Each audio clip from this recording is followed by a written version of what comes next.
All right. Obviously, a slightly different schedule today, but started early this morning. Chris and I were notified real early this morning that we looked like there were 4 positive tests. So just talked it through. We all talked it through out of an abundance of caution. We closed the building down, go through the normal protocols, rerun the tests, so on and so forth, all the normal stuff, all normal stuff. Comes back, the tests were negative. So again, out of an abundance of caution, those 4 tests, even though they were rerun negative, we keep those 4 people out of the building for the day, just for extra precaution. We readjust. We have our virtual meetings. We still got the exact same amount of meeting time in. Went through all of our meetings just like we normally would. Then came in and got practice in. Went through all our normal walkthrough, and then got through all of our reps that we would normally get through in a day. So feel good about the preparation for today, even though it was a slightly adjusted schedule.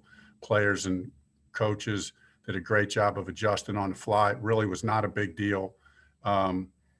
Internally, it was just a question of adapting and adjusting. Again, organizational, I can't say enough about the people, working with and Chris really in communication back and forth with the league early on, just to make sure we were on point and on cue with everything we needed to do on our part to get ready to play this football game. And excited that we get to do that. Excited to get to play in Lucas Oil again this week, and looking forward to that. Updates, I can tell you that Alie-Cox will be out of the game and Chaz Green will be out. So I'll open it up to questions. All right, Zach Kiefer.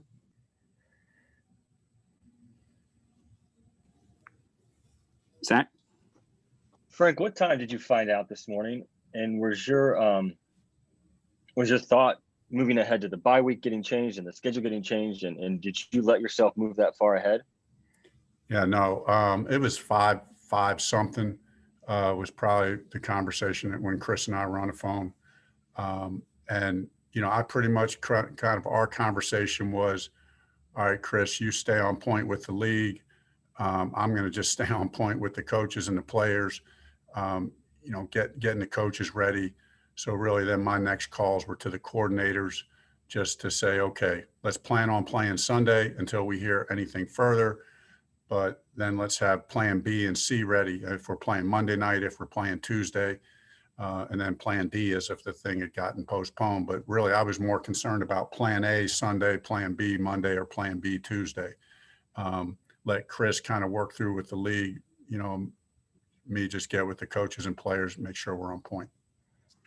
Stephen Holder. Frank, was there any reason that you guys had to think that maybe this was a false positive situation? Was there some sort of red flag or something, or I don't know? Was there anything to indicate that it might go this way? No, the exact opposite.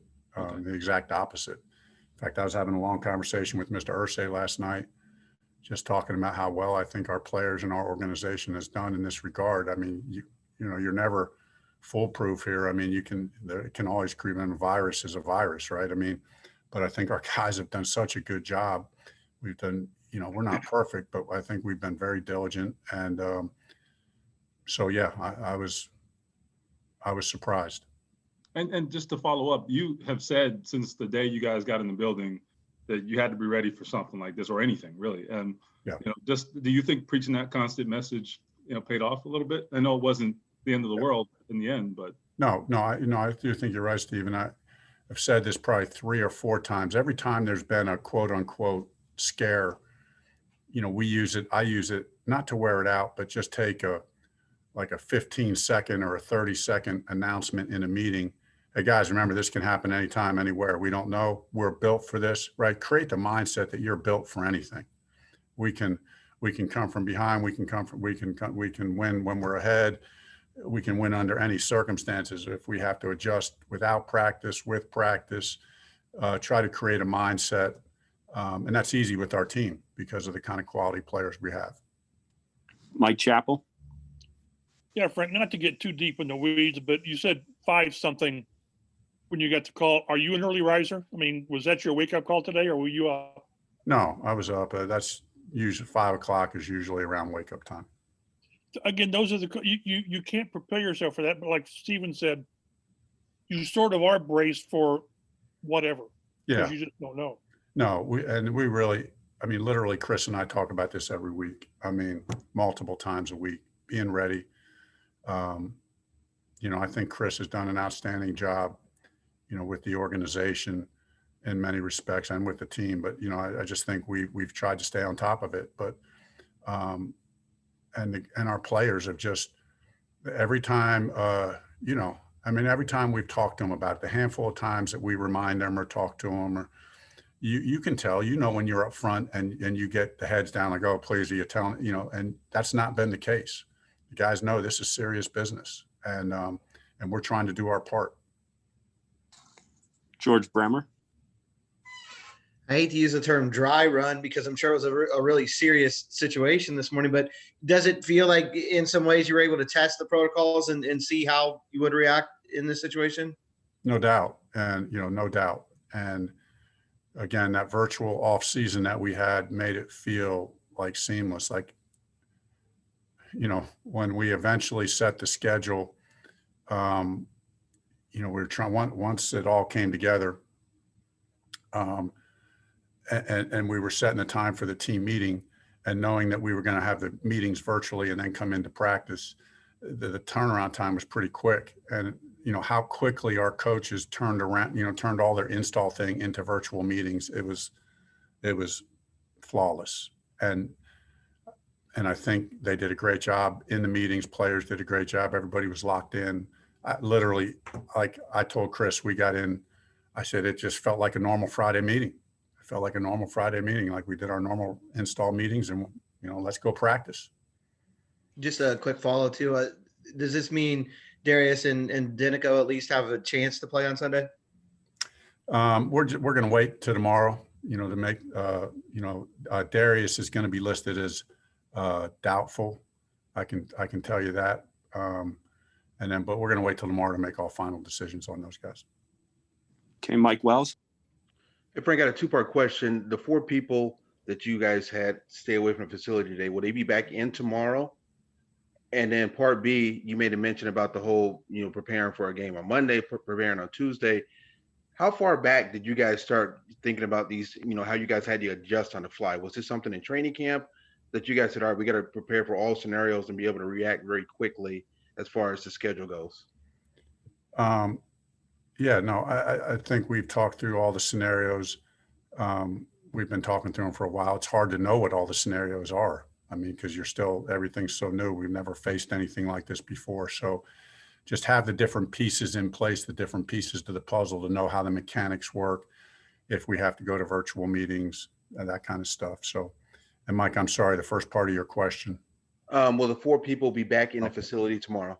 I would anticipate they will. Like I said, we were keeping them out just for extra precaution, and I'm sure they're doing more tests or whatever. But they were all rerun negative, and everything is clear. But again, we're just trying to be extra safe.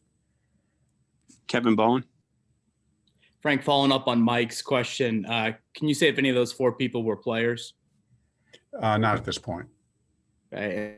And then just one follow up. I assume AC is good to go for Sunday. Yeah, AC practice today, and he'll be questionable. We'll see. We'll talk with him tomorrow for final deal. Jim Aiello. Frank, sorry to change the subject, and probably something I should have asked earlier in the week, but looked like you chose not to kneel for the first time last week against the Browns. So just wondering if you could explain why you chose to do that. It's something that, obviously, this issue is very important. The issue of, systemic racism and the injustice of it, something that really, really hurts. And so at the beginning of the year, we decided we want to make a statement as a team, a unified statement as a team.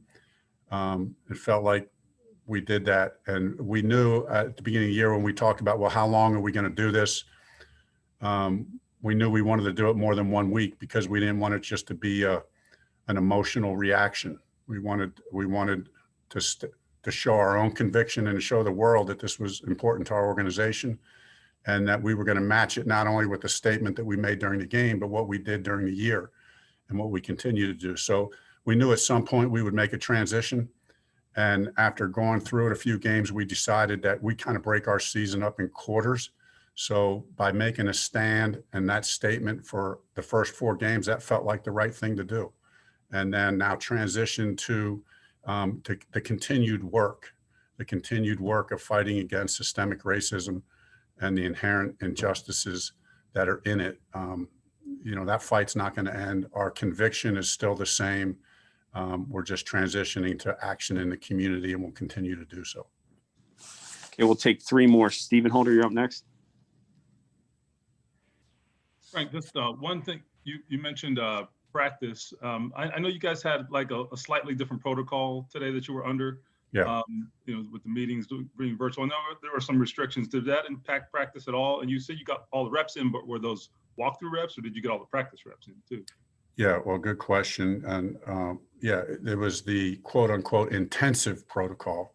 And so we took that obviously with the full measure of which it was intended, and a good pickup on the fact that I just said we got through all the reps. So we did slightly adjust there, and we jogged through rather than full speed. Right. There's quite a few, or there's a handful of protocol reps. I'll let Matt send those to you. I think Matt can send those to you guys, bullet points, what some of those were. But I just felt like with some of them, it was just it just made sense that we could jog through, get all the looks we needed to get our bodies going a little bit, get the heart rate going a little bit, but not going full speed. Seemed like the right thing. And I think we got everything accomplished we needed to. I mean, masks are probably a factor in that, I guess. Yeah, I mean, yes, that was a big factor. It would have been, it would have had, I'll tell you that one, it would have had to been masks under the helmet, that kind of deal. So I just felt like that was the right thing to do, not to ask him to go full speed, with the mask under a helmet. That didn't seem to, and it was fine. It was probably, and even so, Stephen, I think even because the practice was a little bit later in the day, it felt right to me anyway. Even if it wasn't that, I might have done the same thing. Okay. All right, Phil B. Coach, football question. Joe Mixon, I know you place a priority on stopping the run. They like to do a lot with him, throwing the ball to him. How important of a key is he? And did you have somebody suited for that role in practice to simulate him? Yeah, I think Joe Mixon is one of the best backs in the league. When he came out, the previous place I was at, I just remember studying him and thinking that he was as good a back as I've seen coming out. He's got a combination of size and strength and speed and elusiveness, and he is phenomenal as a pass receiver. I mean, he's really multi-purpose and really good running back. And so we talked a lot about Joe Mixon this week. He's a big challenge, for us. They got good weapons. They got really good weapons on offense. And, and it starts for us, as stopping the run. And so he's at the center of that. All right, last one, Ben. Yeah, I want to piggyback a little bit off of Bowen's question a little bit ago. I know you can't say whether they're players or not, but are these people that had contact with the players, like part of the football operation, or are we talking a different part of the building altogether? I mean, was there an inherent risk with the players? Yeah, because most of the people in the rest of the building aren't in. So yeah, there were. If it wasn't a player, it was someone who has contact with players.